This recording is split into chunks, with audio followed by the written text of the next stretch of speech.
Welcome to John Teaches Sean About His Brain, the podcast where I, Sean, embark on a journey to understand what's happening in my own head.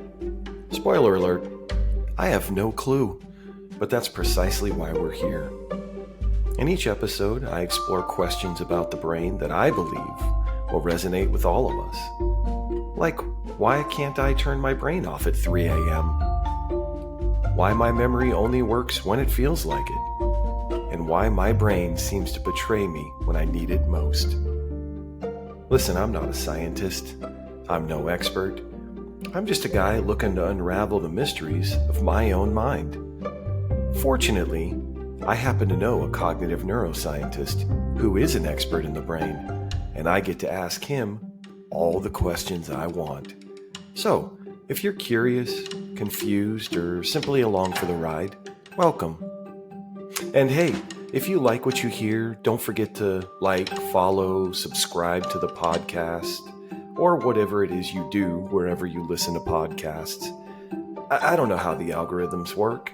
I just know that your support keeps this journey moving forward. And together, we might just discover something remarkable. This is John Teaches Sean About His Brain. Let's get started.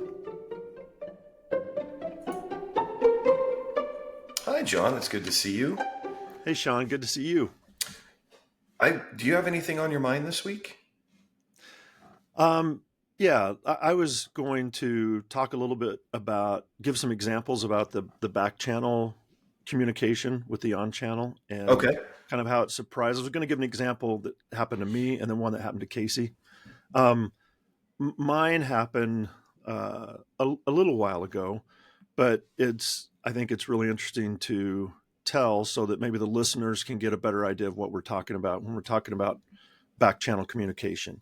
When we were developing Preflex and the app for law enforcement, I was using it regularly to test it out and to try to break the app or try to see if it was working correctly or not. And plus just self-evaluating our training. So I'd never been a police officer, but I was doing the exercises anyway. And I had to learn the code words: breathe, scan, threat, position, cover, connect, escape, and then apply those in Flex Talk and in code word construct and all the different exercises we have. And one day, Casey and I were downtown Lawrence, and in Lawrence, Kansas, the downtown area, it's called Mass Street because the name of the street's Massachusetts, so everybody refers to Mass Street. We were on Mass Street, and it's a 2-lane road, but it's really tight. It's 2 lanes with all the shops lining each side, the shops and restaurants and things like that.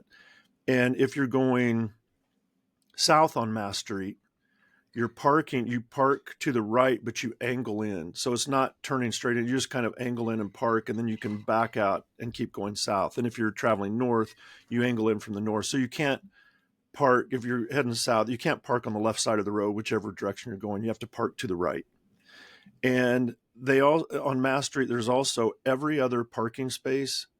There's a tree right in the middle of the end of the parking, like between the parking space and the sidewalk, there's a tree.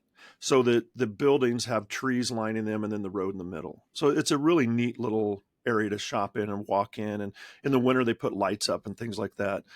So it's a neat area. This was during the day, but we were walking up the sidewalk and Casey was telling me a story and I was really engrossed into the story, listening to it.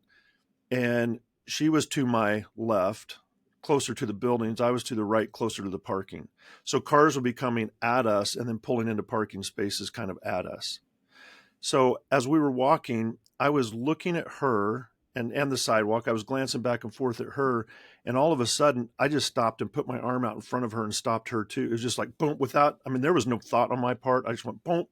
And she stopped and looked at me. And I looked at her because I know her question is, what are you doing? And I didn't know. And I glanced and this car had whipped into a parking space really fast and came to a really quick stop. And I had stopped Casey and myself right by the tree. I was to keep us behind the tree. And so then I was like, I know what I said. Oh, sorry. I said, I just stopped us while we were behind this tree in case the car didn't stop, which the car would have had to have turned even sharper to miss the tree. But I mean, that wasn't the calculation in my back channel was threat is the car, cover is the tree, and position is behind the tree. And so I did it just like that without even thinking about it, which I thought was pretty cool because I'd been doing this training. Now all of a sudden my back channel is taking appropriate safe actions without me having to Mm-hmm. think it through, because if I would have thought it through, like there's a car, what do I do? It's too late. So I thought that was a cool example. Yeah. Very cool. And then the other one just happened. Um, of evenings, I go to the coffee maker, one of the last things before I go to bed, and shake the grounds out into we have a mulch bucket kind of hanging on the wall where we'll throw, like as Casey's making dinner, if there's lettuce leaves left over, pieces of onion or whatever, we just throw them in there. And then a couple times a day, we walk it out. We have this area where we mulch a little ways from our house because we live on acreage. So a little walk from our house, we dump it. And then when we start a garden each spring, like this year, we use the mulch in the garden. So it kind of decomposes, and we have two piles. So the older pile we use, and then the new pile becomes the old pile for the next year. We rotate them back and forth. And Casey had told me to put the coffee grounds in the mulch because that's good for soil. So I've been doing that for I don't know how long. And the other night, she said, I was got the coffee grounds out, was walking over to the mulch bucket, and she said, "Put those in the trash, please, this time." And I said, "Oh, why?" And she said, "Oh, I just don't want the trash to smell. The coffee grounds will cover up the smell." I was like, "Oh, okay." So I mean, I was going to do it anyway, but I was like, "Why are we changing?" So I dumped them in the trash can. The next night, I went over and I lifted the trash can. I stepped on it for the lid to pop up, and it was empty. There was nothing in it yet. We had just changed the bag. So I turned around to the mulch to shake it in. She said, "Oh, put those in the trash can." And I said, "But it's empty. There's no smell." And she went, Just put it there anyway." And I was like, "Okay." So I tapped it in. And then the next morning, I was thinking about it, and I said, "Hey, yesterday you told me to put the grounds in the trash can, even though the trash can was empty. So it obviously wasn't covering a smell. Why did you ask me to do that?" And she said, "Well, the trash can smells sometimes." I said, "But didn't that time?" She said, "Yeah." I said, "Is there another reason?" And usually I don't like pin stuff down like this, but I was thinking it was probably her back channel. I said, "Is there another reason?" So I said, I'm wondering if it was your back channel just saying not there. And then you came up with the reason because the trash can stunk." And she said, "You know what? I have wondered a couple times. There's been some possums and a raccoon and a little bunny rabbit that go into our mulch area and eat. I was thinking, I was thinking about maybe the coffee grounds, they wouldn't want to eat that."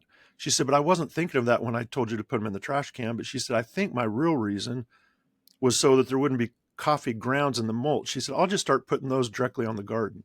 Going, that's probably what was her back channel was protecting the mulch bucket from the coffee grounds. Said, Mm-hmm. "Throw them in the trash can." I said, "Why?" And she said, "So the trash can doesn't smell." And we've been doing this for years, and she's never said the trash can, it doesn't smell. We take it out quite often, and most of our food goes in the mulch anyway. So Right. in the trash Right. cans, like plastics and papers and stuff. So I just thought that was interesting. Those two examples of how, as you train your back channel, or in her cases, you're listening to your back channel, and then you're trying to come up with reasons why you're doing things. It's a theme we've talked about in a few episodes now. So I thought I'd bring that up. Yeah.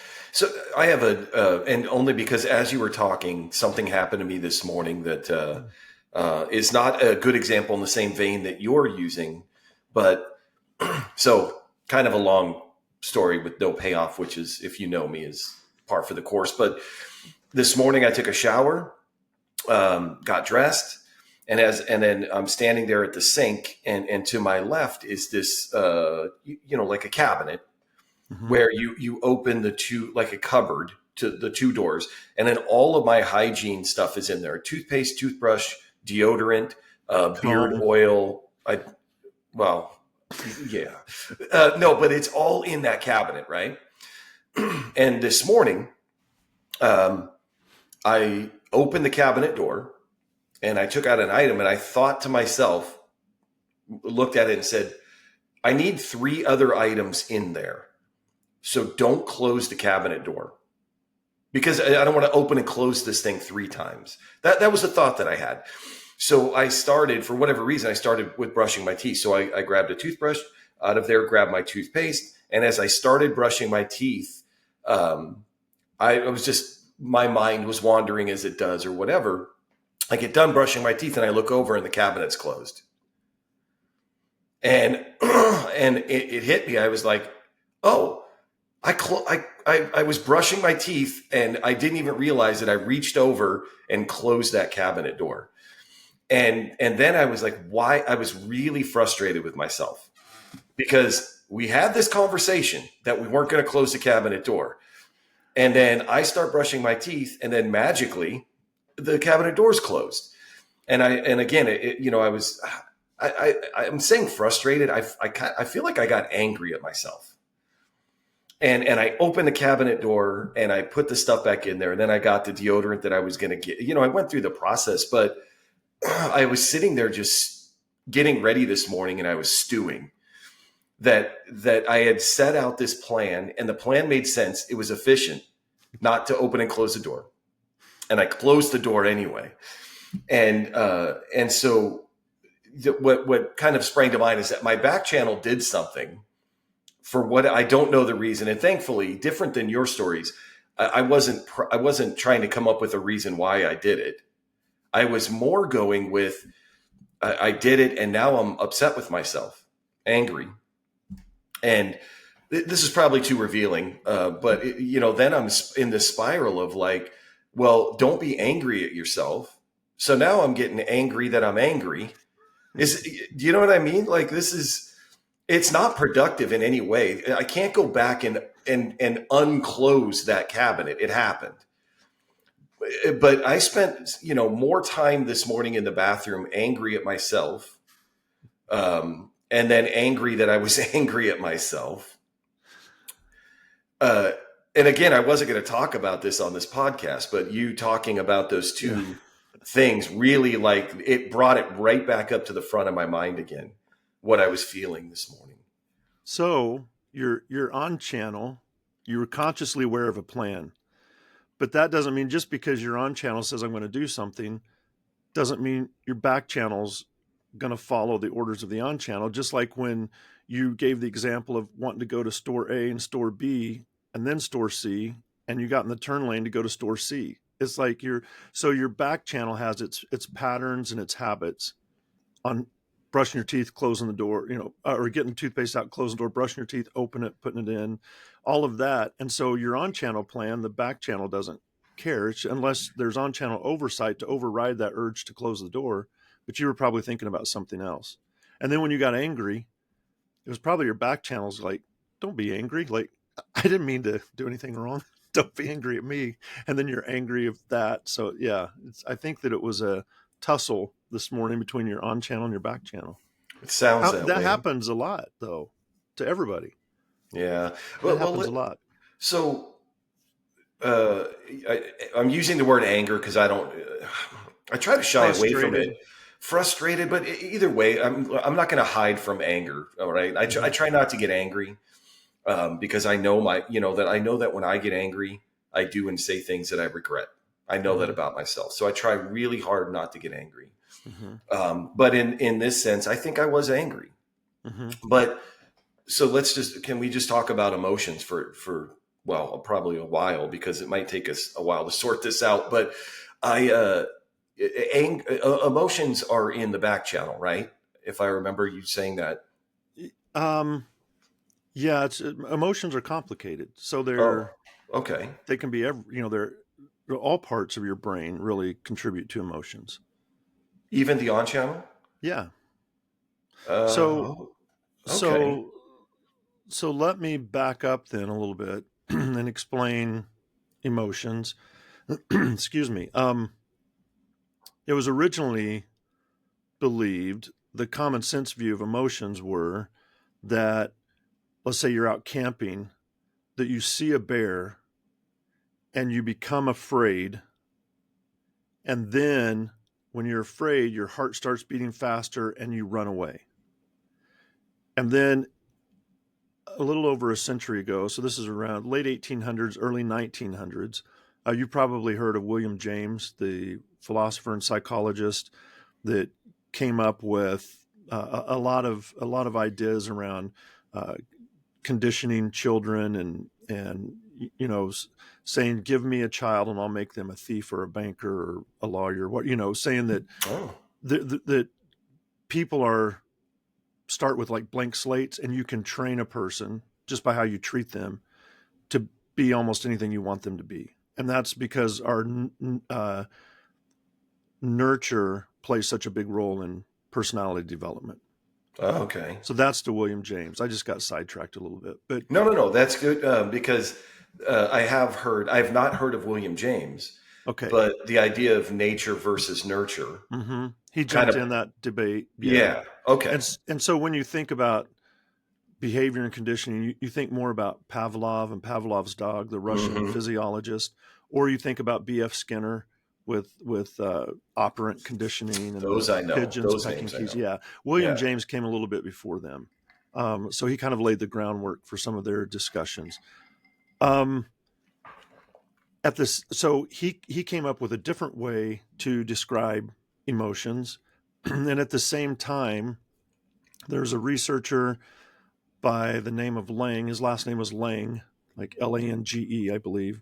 Lang, who was, I think, Danish, Hmm. but he also came up with this same concept about emotions. So it's known as the James Lang theory from William James and the Danish Lang. So James Okay. Lang theory of emotions. And it states that if you're camping and you see a bear, your heart immediately increases and starts beating faster. So you have these physiological responses, and you start to run, and then you become afraid.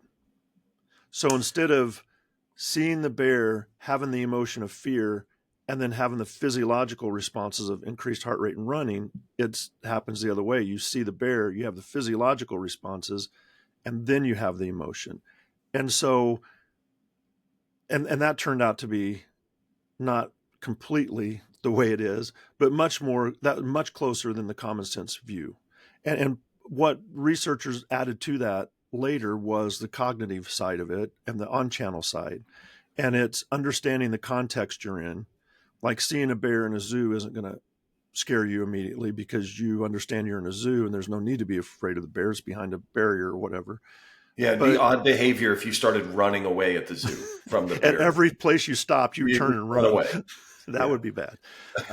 So there's a cognitive component to it as well, and part of that component is to label what the emotion is. So like, oh, this is fear. I'm afraid. I understand this context, and I'm afraid, which is why sometimes your back channel, your gut feelings are confusing because you start to get these physiological changes and you don't know, like, am I afraid? Like, what is there something around me? So you don't know how to label that at the time because there can be multiple things that increase your heart rate, not just fear. It could be anxiety, which is, I guess, a type of fear, but it could also be doing jumping jacks or riding your bicycle or whatever can elevate your heart rate.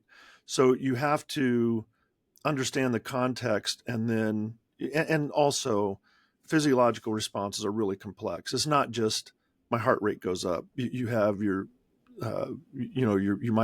your skin sweats a little bit, your pupils dilate. There's other things that happen, physiological responses if you're afraid, but you do have to label that. So I think there's a back channel component to it and an on channel component to an emotion. Hmm. Okay. And well, oh yeah, I did open a can of worms here, but um, when we're talking about emotions, I was just sitting here going anger. Well, one of my favorite movies still to this day is Inside Out. And not only, but I still think that as far as like emotions go, even for a kids movie, I forgot the doctor who worked on that, Paul something, but he's a well-known name. I should have not started rambling before I did realize I didn't know his name, but how many emotions do we know how many emotions we actually have? That's a good question. There's some disagreement, Mm, but there's a fairly common theme of that there's just a few basic emotions, maybe like 5 to 7, but then you can combine basic emotions to get more nuanced emotions. So, and okay, I okay. wish I would have been Well, no, but I thinking of mean, go this. back to Inside Out, right? Like fear, disgust, anger. I know it's not a documentary, but I'm just Happiness. Yeah. um, I I joy, love that movie too, by the way. joy. Joy. Yeah. Um, so fear, disgust, anger, joy, sadness. Hmm. So there's five. And I think some of those are kind of the five Fear, basic. Some have 7, some have 9, yeah. but it's Fear, around. anxiety. Some of the well, is there you said is there a difference between fear and anxiety? So I think that anxiety might be one of the combinations of fear and something else. Okay, So it that makes might be sense. a little bit more of a nuanced. It's not like a Yeah. basic emotion. Yeah, I should have just probably do a quick Google I, search and find the 7, but I sprang this on you, but again, um, I like this idea that if you take like a base of well, wait, I think I know the seven. Again, I'm going back to the documentary Inside Out, but yeah. joy, sadness, fear, anger, disgust, surprise, Hmm. and because Bing Bong is surprise, I believe, and oh no, I have six. But let me go back to this just to keep it simple.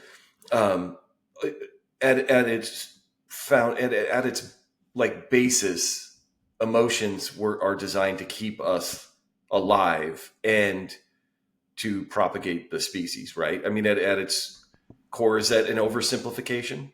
Yeah, keep us, yeah, alive and procreating. Yeah. Yeah, I Yeah. mean, like I was thinking when I said disgust, now when you look at today's, at least American society, disgust is like you get disgusted with people or things or whatever. But at its foundation, disgust is keeping us away from poisonous foods.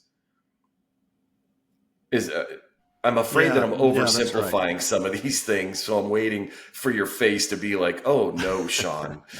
No, But that fear is it's an the important obvious one. one, right? Fear, we run away from danger. No, disgust is can be just as uh, probably just as important as fear. From the So if you poisonous angle, right? Like something absolutely for smells. survival. Yeah, yeah. And then, If you see another person like making this really bad face after they take a bite, you're not going to take a bite of that. Like that's right. like I'm not doing that. Yeah, that's right. And then, like I said, fear to me. So disgust and fear are, I don't want to say obvious, but those seem pretty obvious. Anger, I mean, is anger from like a fight? If you're thinking about fight, flight, freeze, does anger help with fighting or what? Yes, yeah. Oh, So that's a okay. part of survival too. Yeah. Yeah. hmm and Uh, anger like propels you to action. So whether it's fighting or whether it's doing something about it, like so anger, I've got to do something about it. mm, okay. So when I was And angry at myself, I got to be better. That's the yeah, bottom line. yeah. Like man, Andrea's right is what you kept thinking. Yeah, well, yeah, I got to be better. She says that quite a bit to me, actually. Well, Be better, but will you? if but if you think about, I think this ties into the brain areas that process emotional information. So there's the limbic system. You've probably heard of it, and it's made up of really roughly the amygdala, the hippocampus, and the hypothalamus. So the amygdala you know about because it processes threat stimuli, like so that's like fear and threat and things like that. Hmm. Um, the hippocampus you know it because it's related to memory, right? Memory. So Yeah. it connects those emotions. It creates memories around the emotions to help you avoid if you need to avoid or to seek out whatever that memory was related to. And then the hypothalamus really links the emotional response to or the emotions to the physiological responses and kind of controls some of the physiological responses like the uh, pupil dilating and things like that, and sweating, skin conductance, things like that. The secondary, so that's the limbic system. Mm-hmm. The next area is the prefrontal cortex, and that's the emotion regulation center that is kind of that's where executive functions are located, right in the front in the cortex. So that's more of the on-channel stuff. And then the insula is another big plays a big part in emotions because it's where disgust starts. So, like if you eat bad food and your stomach starts hurting, your insula is responding to that. It processes bodily sensations related to emotions, like that gut feeling that goes through your insula in the brain. So, those are kind of the three areas that work to process information. So, you have the amygdala, which is a part of the limbic system, but it's one of the main parts of the limbic system. You have the insula, and then you have the prefrontal cortex that tries to regulate all of this. And Mm. so the prefrontal cortex regulates by saying, like you were doing, like I shouldn't be angry right now. I've got to back off. Or like I know if I get angry, I say things I don't want to, so I'm going to try to stop this. And what's always interesting is looking back at the history of science and how we discovered these different things. And with emotion, there's a really famous story about Phineas Gage. And I don't know if you've heard that story. You probably heard I'm that. familiar with that story. Yeah. Okay. When you said prefrontal cortex, I immediately thought of Gage. Really? I Okay. did. Cool. Yeah. That's Yeah. good. That's good. He worked for, I think, the railroads Railroad. Yeah. in the Northeast in New England. And this was, I think, in the late 1800s 18. Yeah. You say or late. mid 1800s to late 1800s. I mean, if I was pressed, it's like 1840s, I Okay. think. So mid 1800s. You're Yeah. probably right.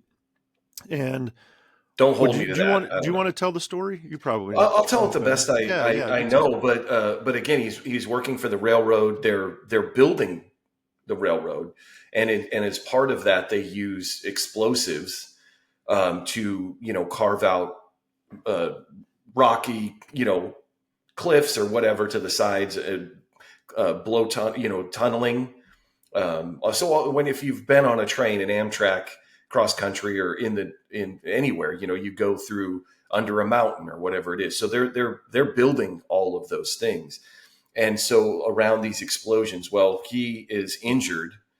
And let me back up before he gets injured. So every story that is every documented story about Gage, Phineas, but is that he's one of the nicest guys you'll ever meet. He was very affable, friendly. Everybody loved Gage. He was just a nice guy, and everybody liked to be around him. And that was every story anybody ever had about him. And he took So on a lot of responsibilities and became one of the supervisors. yeah, Like it he was like worked a his way up. shift lead. Yeah, he had worked his way up. He was a hard worker, nice guy, and so he is injured in this accident where, believe it or not, a piece of rebar is blown through his skull Hmm. and it pierces his prefrontal cortex, where you were just talking about one of the things that it does is regulate emotions. Hmm. And he survived. He lived through this injury and he kept working. And every story after that injury was he was one of the meanest, most disrespectful people you've ever come across. He was just rude and said just really heinous things to people. Um, and so I don't know where it started, but I've always been fascinated with that story, just about how much maybe not power but influence that part of your brain has over how we treat other people. Yeah. And it was like a tapping rod, like you said, like a piece of rebar. It was a long one. When he hit it with the hammer, it exploded and it came under his chin and went out the top of his head. Mm. And so Oh, if you put your fingers below your ears, and if you were to go straight in from there, you're getting close to the limbic system. Like it's in the okay. center. It's in the center, like behind your mouth, behind your throat, all the way back is a limbic center. And then it has, or the limbic system, it has connections to this prefrontal lobe. So like the right behind your eyeballs, really, kind of above and behind, well, right behind your eyebrows is a better way to say it. Okay. So from behind your throat to behind your eyebrows, there's this band of fibers that connects the two, and that's where emotion regulation is mediated. That's where you're sending signals. The prefrontal cortex will send signals to the limbic system to tamp it down or allow it to ramp up or whatever. Like if you think you see a snake in the grass, as an example we've used before, and it's a garden hose, the prefrontal cortex sends all the inhibitory responses like stop responding, it's not a It's snake, all going to be everything's okay. okay, it's all going Everything to be calm okay, take down. a Yeah. breath. Yeah. um, that band, the tapping rod went right through that band and severed that band. So now the prefrontal cortex couldn't send inhibitory messages to the limbic system. So you're right. He got angry at the drop of a hat. Mm-hmm. He would get frustrated and cry. He would cry like a little kid and throw a fit. He would say mean things. It was all of these things, almost like they, in one of the early reports from a doctor, because it improved a little bit with time from my understanding.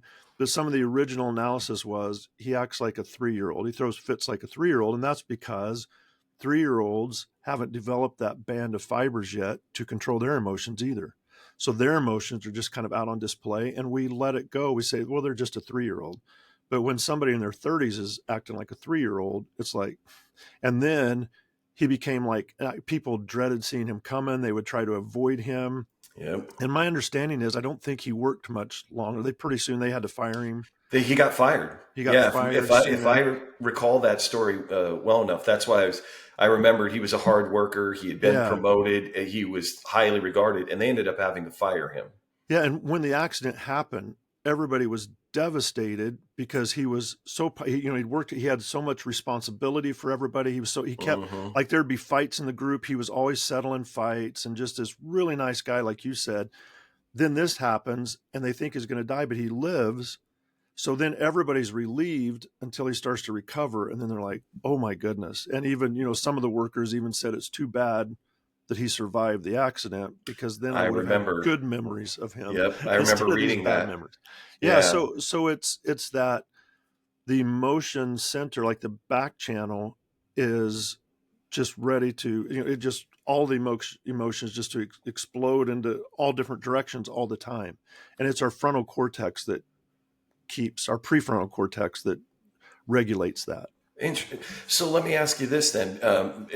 My and again, I might be. You might not want to answer this because I don't know that as far as like emotional intelligence goes, what your comfort level is in that arena. But I've always learned and looked at emotional intelligence as these four pillars or these four things. Mm-hmm. And so What are just they? I wanted to see how close I am, see what you Okay. think about this. But it starts with me, so self awareness Mm-hmm. and self management.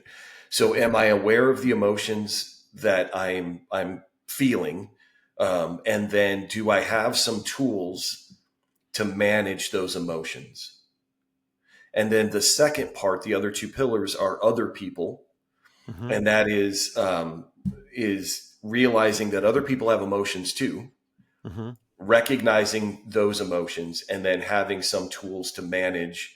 So like relationship management, but some Mm-hmm. tools to manage that. So it's self-awareness, self-management, relationship management, meaning Mm-hmm. recognizing emotions in others and then having some tools to deal with that. Is my bro science even Yeah. close on this? No, I think you're right on. And the so re, self recognition of your emotions, self regulation of your emotions. Hmm. You said understanding how your emotion, like relationship management.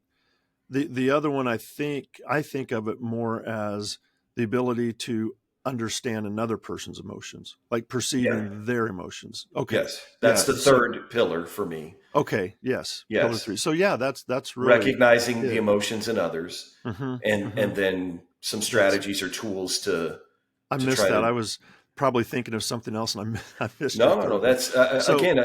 I've been. It's been several years that I've kind of adopted that as my way of looking at emotions, and I. It's not that that pillar 3 and 4 are not important to me. They're very important, but mhm, for me, it all starts with 1 and 2. yeah. Is I have to be able to be aware of and acknowledge my own emotions. Like you know what? And now that I'm sitting here, I'm not going to break my arm patting myself on the back, but I realized this morning that I was angry. So I Mm-hmm. was aware Hmm. of that emotion. I just don't know that I managed that emotion very well this morning. Yeah. Um, that the self recognition part is, I think, one of the most important parts, because it's easy to say, to look at somebody else and go, wow, they're really emotional, and just see it in other people but not ever see it in yourself. So it's good to have that self, to self evaluate. And then self regulation is important. um, the emotional intelligence, EI, or some people say EQ, because it's like EQ, your yeah. IQ, so it's your emotional IQ, so your EQ. uh, I think it came around in the late 80s or 1990s, something like that, and it's become a pretty big thing, and with a lot of companies, a lot of the people talk about, do you have, what's your emotional intelligence like? And I think that one of the research scientists who studied this and came up with the term later came back and said they wish they would have that he wished they would have named it something differently. The other Hmm. person likes emotional intelligence, but this person said, I wish we would have named it something like emotional knowledge, because in emotional intelligence gives you the idea that it's kind of locked in, you're set with it, like Your your IQ is intelligence, what your you're born IQ, with. you're kind of born with it. Yeah. You can't really change it that much. But your emotional intelligence is more like knowledge. You can change that a lot. So somebody, if they don't have if they don't have a very high score, they don't have much emotional intelligence, they can increase that. And there's ways to increase it so that you're more aware of your emotions. You can regulate yourself better. You're more aware of other people's emotions and how it affects their relationships, your relationship with them. That can be changed as you go. Because it's been several episodes now, 10 episodes ago or so, but when you were talking about the narrative imagination, Hmm. we were talking about empathy is where I'm Hmm. going, is like Yeah. what's needed for empathy. But for me, a part of it has always been, I have these emotions. I have to acknowledge that other human beings have these emotions, and I have to somehow, be okay. Maybe not with how they're handling it, but they're human beings and they have emotions. That's how I've always kind of tried to frame it. Hmm. Hmm. But when you talk about emotional intelligence, in the corporate world, it's talked about a lot. Hmm. And one of the things that I've heard taught or talked about is know your triggers and avoid them. And in with my background in law enforcement, you know, I'm not trying to make light of bad situations, but it's like a cop getting dispatched to a call and going, "Dispatch, that's an emotional trigger for me. I'm not going to go to that call. I can't take that Yeah, call." you can't do that though, You can you? can't do that, right? So it's even harder, I think, for law enforcement professionals as far as emotional intelligence goes, because they might have to go to situations and deal with people that that they might be emotionally triggered by something, right? Well, and I think most of the times that people call for the police, call for help, it's an emotional event. Yeah, Like, I yeah, mean, if you just stop somebody on the sidewalk as a police officer to have a conversation with them, it might not be that emotional. But if you're responding to a call, there's probably something happening, and there's going to be high emotions when you arrive, I would imagine. yeah. So then that's not necessarily the case in the corporate world. Right. Right. And then that's why I was going back to that, the third and fourth pillar of like trying to at least understand that you're human, you have emotions. The person you're dealing with is human. They also Mm-hmm. have emotions. Mm-hmm. And the way that they're behaving, that leads to that fourth one where somehow we have to deal with Mm-hmm. this relationship. Yeah, I was, and I told you I grew up where we had cattle, lived on acreage and had cattle, and my where I lived in Fort Scott, uh, Kansas, the sale barn was open on Saturdays, and that's where people would buy and sell cattle and sometimes sheep or hogs or Mm, whatever. But my granddad would go every Saturday, and sometimes he would come pick cattle up. He would buy and sell cattle as well and keep them in our pasture as he got older, because his land was about 20 miles away, and he wasn't living there at the time, so he was living in Fort Scott, so he would use our pasture. So I would always on Saturday mornings get up and get ready and stare out the window till I saw granddad's truck turn in the drive, and then I would run and try to sprint out to the gate to open the gate for him to get in the pasture, and then I would go with him to the sale barn every day. And his brother Wilkes would come with him sometimes, and not very often though. And I love being around Uncle Wilkes, but one day when Granddad and Wilkes came to pick me up, it was in Granddad's pickup truck, and it was just the one seat, one bench. It wasn't the extended cab, right. so I would sit between them. Um, but we were up in the pasture, and he was locking the trailer down with cattle in it, and Granddad had already gotten the truck, and I'd hopped in beside him, sitting in the middle, and I looked down, and there was a pack of cigarettes sitting in the seat. And I grew up, my granddad didn't smoke, my mom and dad didn't. I wasn't really around smoking that much, and they would tell me how bad it was for me. Don't ever smoke and things like that. I mean, it was like drilled into me. Don't you ever smoke cigarettes. And I looked down, there was a pack of cigarettes, and I'm like, I nudged Granddad. I said, Granddad, look. And I pointed to him, and he looked at him. He said, oh, isn't that terrible? I said, are those Uncle Wilkes's? And he said, yeah, those are his. That's terrible. I was like, whew. I mean, it was like, it just felt bad. I had an emotional reaction, Hmm. like, whoa, that's bad. And he said, ask him why he has those cigarettes. And I said, no, I don't want. He said, yeah, ask him why he has cigarettes. I was like, no, I'm not going to ask him. No. And so Wilkes came and got in the truck. So I had some emotional intelligence even at 5 years old, because this is when I was about 4 or 5 years Yeah. old. I was like, I don't want the confrontation. I don't want to ask him that. And Wilkes got in the truck, and Granddad sat there for a minute.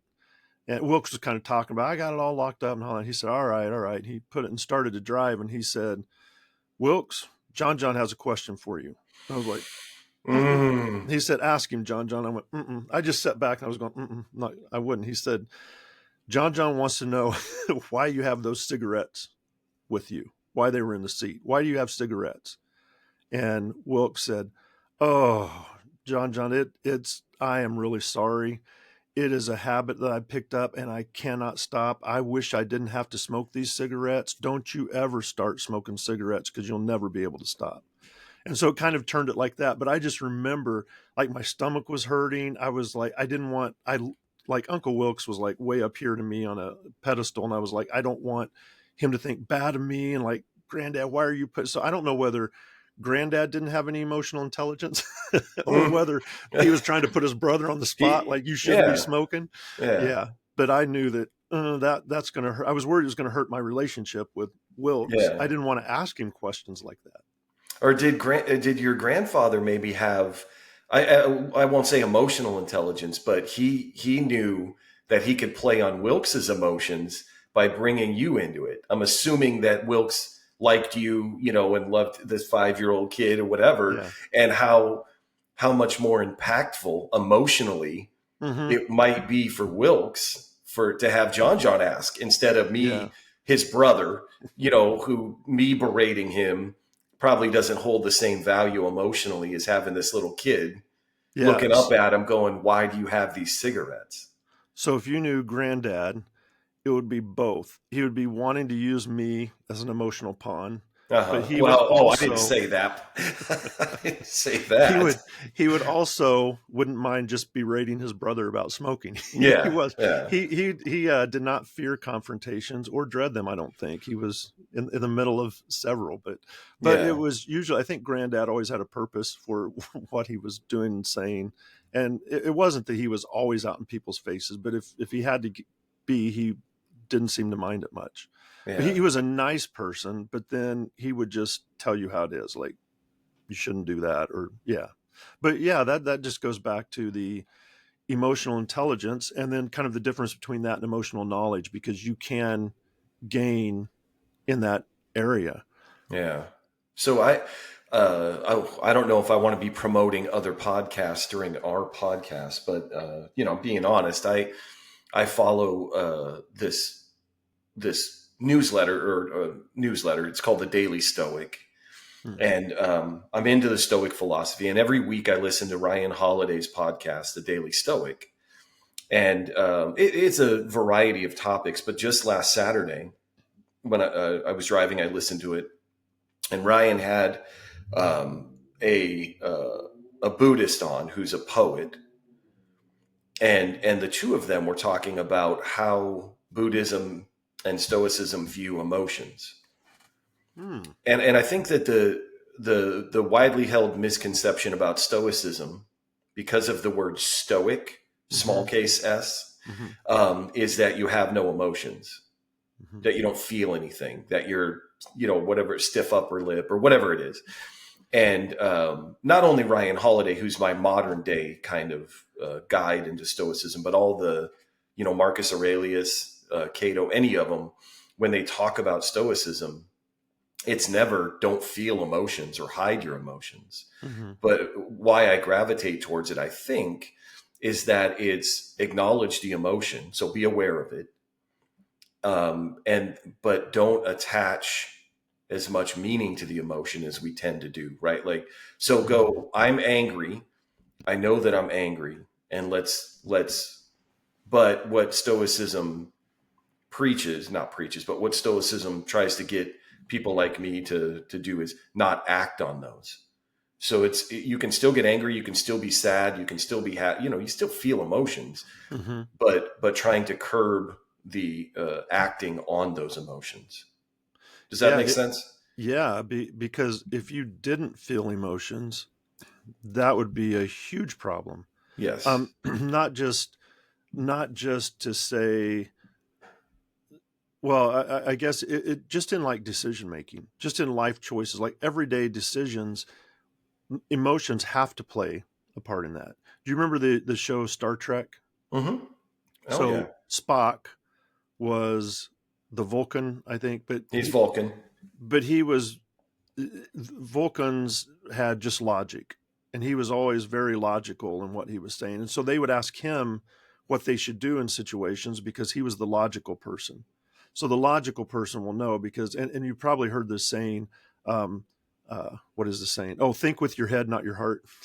Yeah. So it's the Yeah. idea of think logically, don't let emotions come into your thinking. But it turns out when people have uh, uh, when they don't feel emotions, they make really bad choices and they do really dumb things with in life. And Antonio Damasio out of Iowa University studied this a lot. His career was studying in this area. In one of his books, I'm trying to think.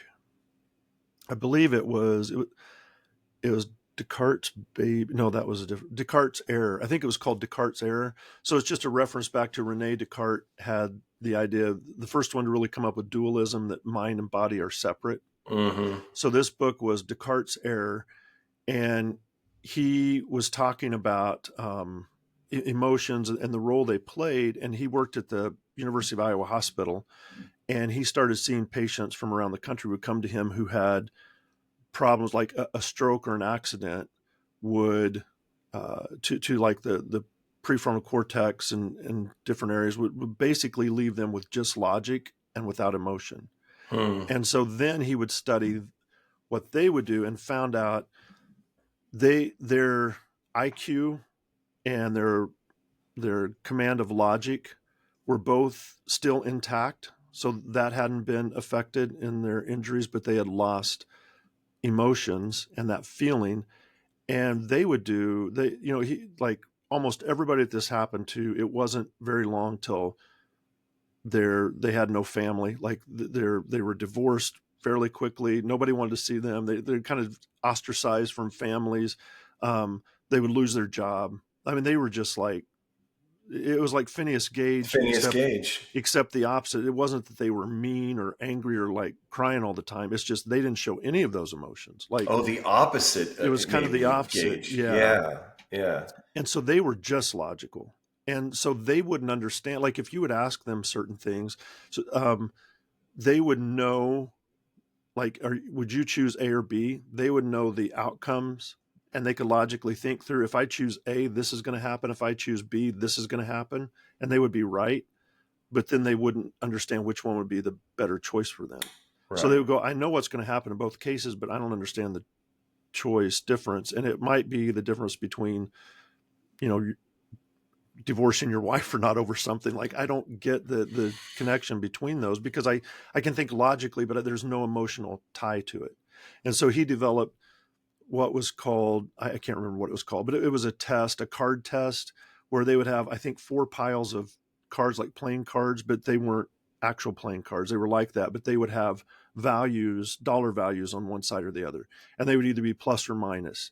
And one of the decks was, well, I think two of them were, their numbers were really high. So it was like, you're either going to get a big win or a big loss. And the others were small gains and small losses.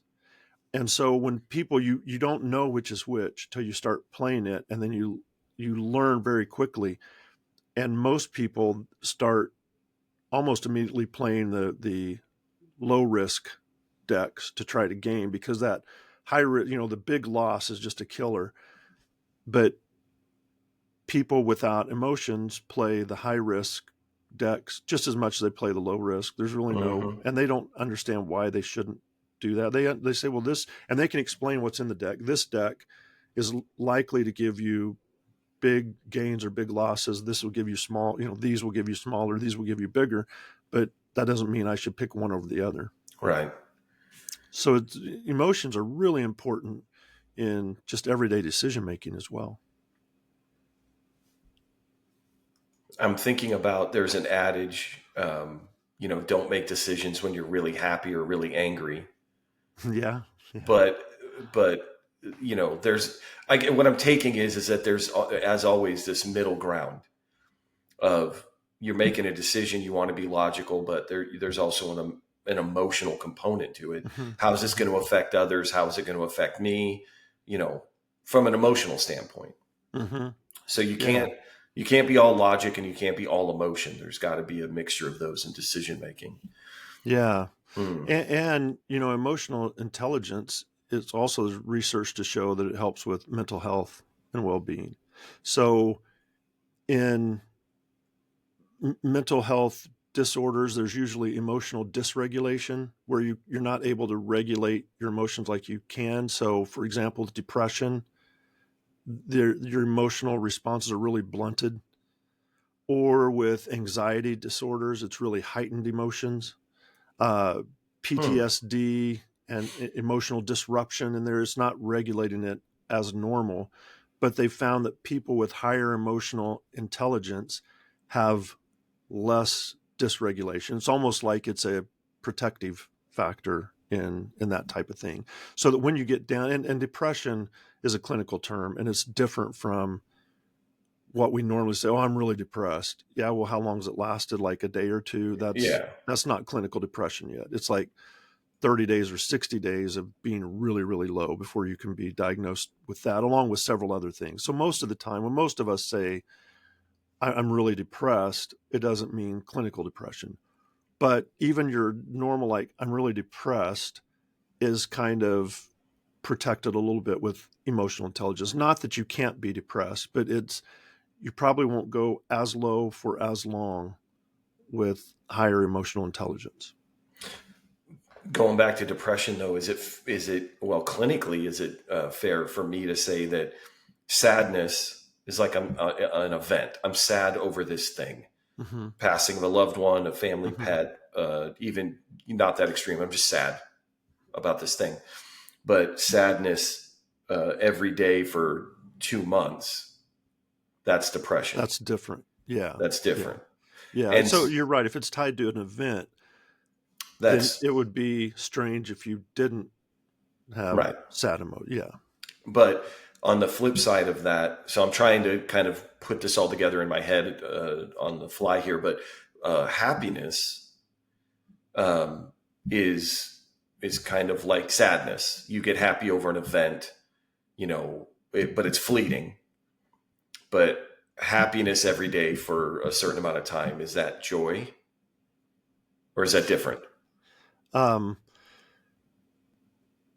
Or is that I contentment? don't, Again, I I'm don't doing know. this live. I Yeah. shouldn't I don't spring know. these things on you, but No, this is how you my said at brain works. yeah, I said at the beginning, if I don't know, I'm just going to say I don't know because I don't have Yeah. the answers to everything. But I Yeah. don't know about that. I don't know. Like people usually aren't worried if you're happy for 60 straight days. Yeah, and maybe my need to label and define words, sometimes bites me in the backside. But you'll have people saying, "What triggered this was when you say people say I'm depressed, and Well, they're not depressed. That's right. not what depression is." On the flip side, people and we probably don't worry about it as much because it's considered a good thing when they say I'm happy. Yeah, I think so. Now I see where you're going with this. I think the term would be mania. If you're overly excited, that's like a really high. So like Mania. bipolar has mania and then depression. Like you're going back and forth between them. So mania is too overly stimulated, overly excited and happy for a long period of time. Yeah. Oh, that's So mania. that's Okay. yeah. Hmm. Okay. That helps. Now I see what you're saying. Yeah. And there's we talked about neuroplasticity, didn't we? Did we talk Yeah. about Oh, yeah. neuroplasticity? Yeah, how the brain Uh, rewires itself. I mean, it's been mentioned, but I don't think we've done an episode on it yet, which it's Hmm. coming because Okay. I have questions. Okay. But Well, the brain cells will wire themselves like how they connect with other brain cells to communicate. They if they change, like if they start connecting with new cells or that type of thing, that's called neuroplasticity because it's new wiring that's taking place in the brain. hmm And so there's been research to show that um, that as you gain in your emotional health through like gains in emotional intelligence or gains in emotional knowledge, as you're gaining in those areas that can be shown in behavioral measures, they have also found neuroplasticity related to that new wiring in the brain. So it's brain changes associated with like emotion regulation training or like through different techniques to increase your emotional intelligence and mindfulness and things like that. So yeah, it's a little bit more difficult to study because there's when you talk about IQ, and I know we kind of debunk a lot of the thing about IQ tests because they're specific to a certain way to think for a certain group of people. But if you want to find a score for a certain way to think for a certain group of people, you can do a questionnaire and it's really reliable. Hmm. But emotional intelligence is not as easy. It's not as easy as like taking the IQ test and giving you a score. There's per, you know performance things like examples, but then it takes some self-reflection and self-reports, but we're not always great at those. So then it also takes, usually there's interviews with family members and colleagues at work and specific questions. So it's more of you have to look at multiple sources to get a more accurate score for emotional intelligence. I know there's tests you can take online, but I'm Yeah. saying for researchers, if I want to say their emotional intelligence has increased and it's related to these brain changes, I can't just have them take an online EQ test and say, yeah, see this, it has to be more in depth than that. So it's a Uh, little bit more difficult to measure, but there's a lot of studies showing how uh, improvements in EQ, you can see it in other areas of life, in work, in relationships with family and friends, all of these areas, there's big improvements. Just based on emotional knowledge or emotional intelligence, whatever we call Yeah. this topic. But so the last thing then is I'm putting together the importance of when we talk about setting your anchor and not letting anybody drag your anchor. Mm-hmm.